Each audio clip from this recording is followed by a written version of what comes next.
পেঁয়াজ ভাই, আমার সহযোদ্ধা বাইজিদ মোল্লা, সাবেক মোল্লাহাট উপজেলা যুব দলের যুগ্ম আহ্বায়ক, তারপরে আমার শ্রদ্ধেয় বড় ভাই শিমুল ভাই উপস্থিত আছে, যুব দলের নেতা।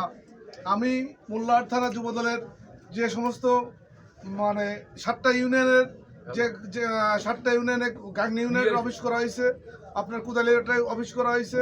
আমার কথা হলো যে আমার মোল্লাহাট থানা যুব দলের যারা আমার ভাই বোন আছি, যারা ভাই বিরাদার আছে, যারা যুব দলের নেতাকর্মী আছি, আমরা সবাই চৌধুরী সেলিম আহমেদ, শেখ শাহিদ আলী তাদের নেতৃত্বে আমরা চলবো আগামী দিনই। যে কর্মসূচি আছে সব কর্মসূচি আমরা পালন করব। আমি এই গাওলা ইউনিয়নের সন্তান। এই 5ই আগস্টের পরে আমি এই বিশেষ করে হিন্দু এলাকায় যারা আমার ভাই বোন মা চাচি যারা আছে, আমি তাদের সাথে সবসময় জন্য সময় কাটাইছি। এর আগেও 5 তারিখের আগে আমি নাশকতার মামলায় এই এলাকায় থাকছি। আমাকে কোনো মানুষ পুলিশ দিয়ে হ্যারাস করে নাই, আমার সাথে কোনো মানুষ বেয়াদবি করি নাই, আমার সাথে কোনো মানুষ খারাপ ব্যবহার করি নাই। বরঞ্চ আমাকে ভাত রেঁধে খাইছে, আমাকে লালন পালন করে সারি রাখছে। এলাকার মানুষের কথা আমার ভুলার কোনো সুযোগ নাই। আর আমি বিশেষ করে অনুরোধ করবো যে এই এলাকায় কোনো মানুষের কোনো সমস্যা হলে আপনারা আমার জানাবেন, না জানলে তো কিছু করার নাই। আমি যদি জানতে পারি, আমার চেষ্টায় এই দেশে কোনো মানুষই কোনো ক্ষতি হবে না, তা হতে দেবো না। মোল্লাহাট উপজেলা যুব দলের নেতাকর্মী যারা আছেন, অনেকজনে দেখি অনেক বড় ভাইয়ের পাশ ঘুরে বেড়ায় যুব দলের নেতা হওয়ার জন্য।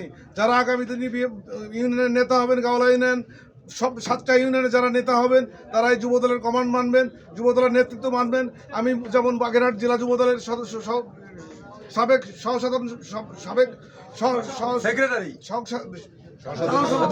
সাধারণ সম্পাদক শেখ সুজনুদ্দিন মোল্লা সুজন ভাইয়ের নেতৃত্বে মোল্লাহাট উপজেলা যুবদল সুসংগঠিতভাবে যেভাবে যুবদল ভালো সুন্দর হয় সেভাবে আমি আমার কাজকাম চালাই যাচ্ছি। মোল্লা সুজন ভাই বাগেরহাট জেলায় আগামী 5ই আগস্টের আগে যেভাবে বাগেরহাট জেলায় যে ভূমিকা রাখছে, বাংলাদেশে আমি চ্যালেঞ্জ করে বলতে পারি, বাংলাদেশে সুজন মোল্লার মধ্যে নেতৃত্বে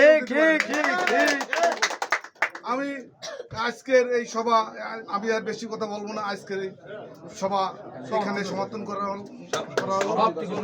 ঘোষণা করা হলো। বাংলাদেশ জিন্দাবাদ, বাংলাদেশ জাতীয়তাবাদী যুব দল জিন্দাবাদ, খালেদা জিয়া জিন্দাবাদ। সুজন ভাই, আপনি এগিয়ে চলেন।